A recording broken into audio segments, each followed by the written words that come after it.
Delhi Bhajpa manifesto committee के संयोजक सांसद रामवीर सिंह बिधूड़ी इस वक्त साथ में हैं। सर, अभी आपने बहुत सारे व्यापारियों से बातचीत की है, व्यापारिक संगठन अपने सुझाव दे रहे थे, अपनी परेशानी आपको बता रहे थे। दिल्ली भाजपा के मैनिफेस्टो में क्या खास व्यापारियों के लिए होने वाला है? देखिए, आज जो हमारी बातचीत हुई है, दिल्ली में जो छोटे छोटे उद्योग हैं उनके प्रतिनिधियों के साथ, उनके पदाधिकारियों के साथ उनकी समस्याओं पर आज चर्चा हुई है। लगभग 2 घंटे तक उन्होंने अपनी समस्याओं के बारे में हमें जानकारी दी है। दिल्ली के अंदर जितने भी इंडस्ट्रियल एरियाज हैं, पीने का पानी नहीं है, सड़कें टूटी पड़ी है, पार्किंग के नाम पर लूट है, लाइसेंस जो व्यवस्था है वो पूरी तरह से चरमरा गई है, इंस्पेक्टर राज है। तो अलग अलग तरह की बातें हैं।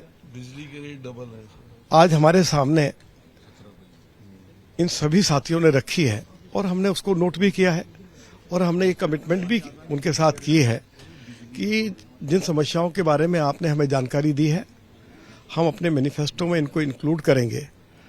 और हमारा ये मानना है कि जब भी दिल्ली विधानसभा का चुनाव होगा, इस बार भारतीय जनता पार्टी को दिल्ली में सरकार बनाने का अवसर प्राप्त होगा। और जो भी शिकायतें आज हमारे उद्योग जगत की ओर से या जो छोटे छोटे उद्योग हैं उनके प्रतिनिधियों की ओर से हमारे सामने प्रस्तुत की गई है, हम कोशिश करेंगे कि इन सभी समस्याओं का समाधान हो।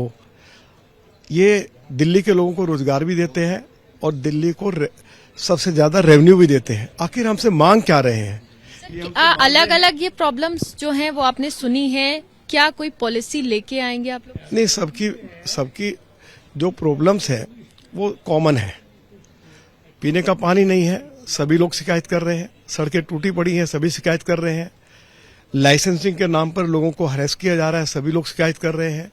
यदि रेजिडेंशियल एरिया में 17.5 मीटर तक हम ऊंचाई तक हम एक बिल्डिंग बनाने की अनुमति दे सकते हैं, तो इंडस्ट्रियल एरिया में केवल 15.5 मीटर तक हम परमिट कर रहे हैं, तो 17.5 मीटर क्यों नहीं हो सकता है?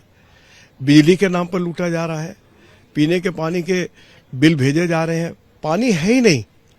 और जब जल बोर्ड या दिल्ली की सरकार इन लोगों को पीने का पानी प्रोवाइड नहीं कर पा रही है, अब ये अपना कोई ट्यूबवेल या अपना जो क्या बोलते हैं उसको बोरिंग कराते हैं, तो उसको भी उसकी परमिशन मिलती नहीं है। और यदि लगा लें तो फिर अनेक तरह की मुश्किलों का सामना करना पड़ता है। इन सब सुझावों को सुन के किस तरह से मैनिफेस्टो में इंक्लूड करने वाले हैं? देखिए, सभी की 4-5 तो कॉमन बातें हैं, उनको तो हम इंक्लूड करने वाले हैं। वो कौन कौन सी बातें रहने वाली? मैंने बताया ना, क्या जरूरत है जब इंडस्ट्री चल रही है तो लाइसेंस की आवश्यकता क्या है? और दिल्ली के अंदर तो कमाल है कि एक इंडस्ट्री है और अलग अलग फ्लोर्स पे सभी अलग अलग फ्लोर पे सभी को मतलब लाइसेंस की आवश्यकता है।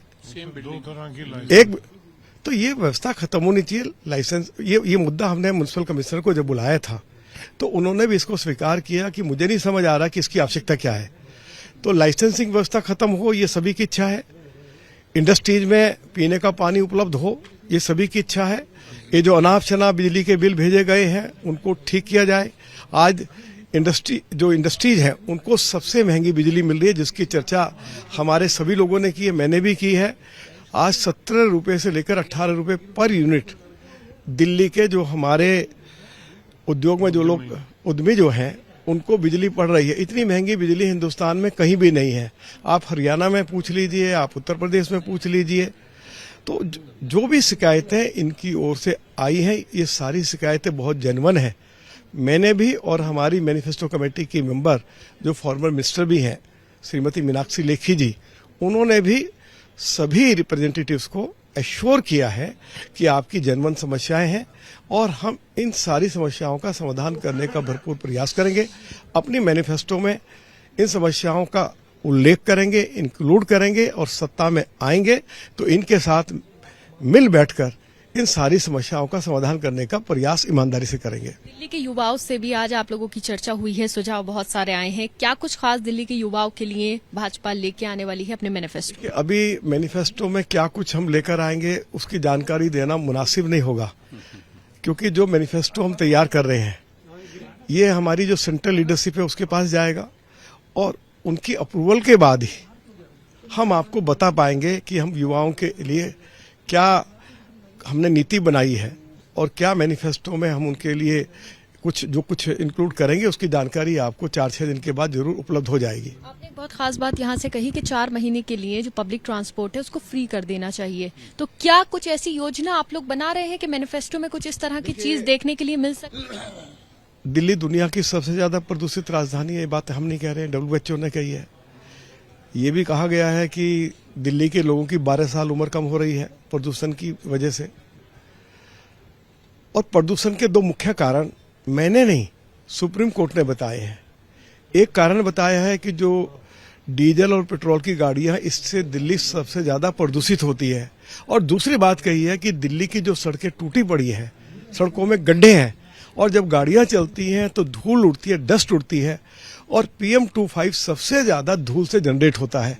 आप दिल्ली की सड़कों को ठीक कर दीजिए, पब्लिक ट्रांसपोर्ट सिस्टम को ठीक कर दीजिए और जब 4 महीने दिल्ली सबसे ज्यादा प्रदूषित रहती है, अक्टूबर, नवंबर, दिसंबर, जनवरी, आप दिल्ली के लिए कम से कम 15,000 इलेक्ट्रिक बसें अगर हम नहीं ला सकते हैं तो कम से कम 1 साल के अंदर अंदर हम 10,000 इलेक्ट्रिक बसें दिल्ली में यदि ले आएंगे और 4 महीने हम लोगों से अपील करेंगे कि आप पब्लिक ट्रांसपोर्ट सिस्टम, जो हमारा सिस्टम है, जो हमारी DTC की इलेक्ट्रिक बसें हैं, अपने निजी वाहन छोड़कर, अपनी गाड़ी छोड़कर आप इन बसों का आप इस्तेमाल करिए और 4 महीने, अभी तो केवल महिलाओं के लिए ट्रांसपोर्ट फ्री है, DTC की बसों में सफर की मुफ्त व्यवस्था है।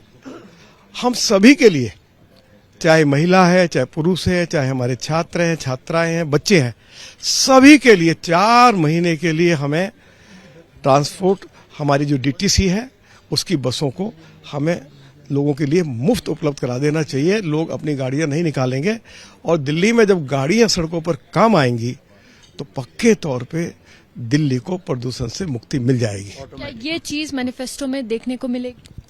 नहीं, मेरी ओर से अगर मेरा निजी विचार है, मैं तो इसके लिए प्रयास करूंगा। पार्टी की लीडरशिप क्या इसके बारे में सोचती है अब मैं अभी कह नहीं सकता हूं, लेकिन जो हमारे कमेटी के जितने भी मेंबर्स हैं उसमें सारे सीनियर लोग हैं। रामवीर सिंह बिधूरी के साथ डॉक्टर हर्षवर्धन है, भारत सरकार में मंत्री रहे हैं। श्री विजय गोयल भारत सरकार में मंत्री रहे हैं। मीनाक्षी लेखी जी भारत सरकार में मंत्री रही हैं। अरविंदर सिंह लवली जी दिल्ली सरकार में मंत्री रहे हैं। श्री कैलाश गहलोत ट्रांसपोर्ट मिनिस्टर दिल्ली के रहे हैं। हमारे अजय महावर जी MLA हैं। श्री सतीश उपाध्याय जी दिल्ली प्रदेश भारतीय जनता पार्टी के पूर्व अध्यक्ष हैं। आप सब लोग मिलकर किस तरह की योजनाएं लेके आएंगे? तो मैनिफेस्टो कमेटी के मेंबर्स जब बैठे हैं तो सभी की ये राय है कि दिल्ली को यदि प्रदूषण से मुक्ति दिलवानी है तो हमें अपनी सड़कें भी ठीक करनी होंगी। वर्ल्ड क्लास हमको अपनी सड़कें बनानी पड़ेंगी। और दूसरी बात कि हमें कम से कम DTC के लिए 10,000 इलेक्ट्रिक बसों की आवश्यकता होगी। और यदि हम दिल्ली के लोगों की इस आवश्यकता को पूरी कर देंगे और लोग अपनी गाड़ी छोड़कर DTC की बस में सफर करना शुरू कर देंगे तो दिल्ली में आज जो ये कहा जा रहा है कि दिल्ली दुनिया की सबसे ज्यादा प्रदूषित राजधानी, लोग कहेंगे कि दिल्ली को भाजपा की सरकार दिल्ली में आई, प्रदूषण से मुक्ति दिला दी। आखिरी सवाल यह है कि महिलाओं के लिए क्या खास योजना आप लोग बना रहे हैं? किन बातों पर सहमति बनी है? नहीं, अभी महिलाओं के बारे में बहुत सारे सुझाव आए हैं, उनके ऊपर चर्चा कर रहे हैं। पार्टी की सेंट्रल लीडरशिप के साथ बातचीत करके कुछ अच्छा ही हम दिल्ली के महिलाओं के लिए करेंगे। बहुत शुक्रिया बातचीत करने के लिए। तो आपने सुना रामवीर सिंह बिधूड़ी, जिनका कहना है कि मैनिफेस्टो में खास चीजें लेकर आएंगे, योजनाएं बनाई जा रही हैं, लेकिन सेंट्रल लीडरशिप जिन चीजों पर मोहर लगाएगी वो उसके बाद ही मैनिफेस्टो जो है वो सामने आएगा। लेकिन फिलहाल कुछ ऐसी चीजें जो कि व्यापारियों से बातचीत करके सुझाव में मिली हैं, युवाओं से बातचीत करके सामने आई है, उन चीजों पर बहुत ज्यादा संजीदगी से विचार जो है वो किया जा रहा है। कैमरा पर्सन सूरज के साथ Madiha, ABP news, Delhi. For exclusive and insightful videos, subscribe to our new channel ABP Live Premium.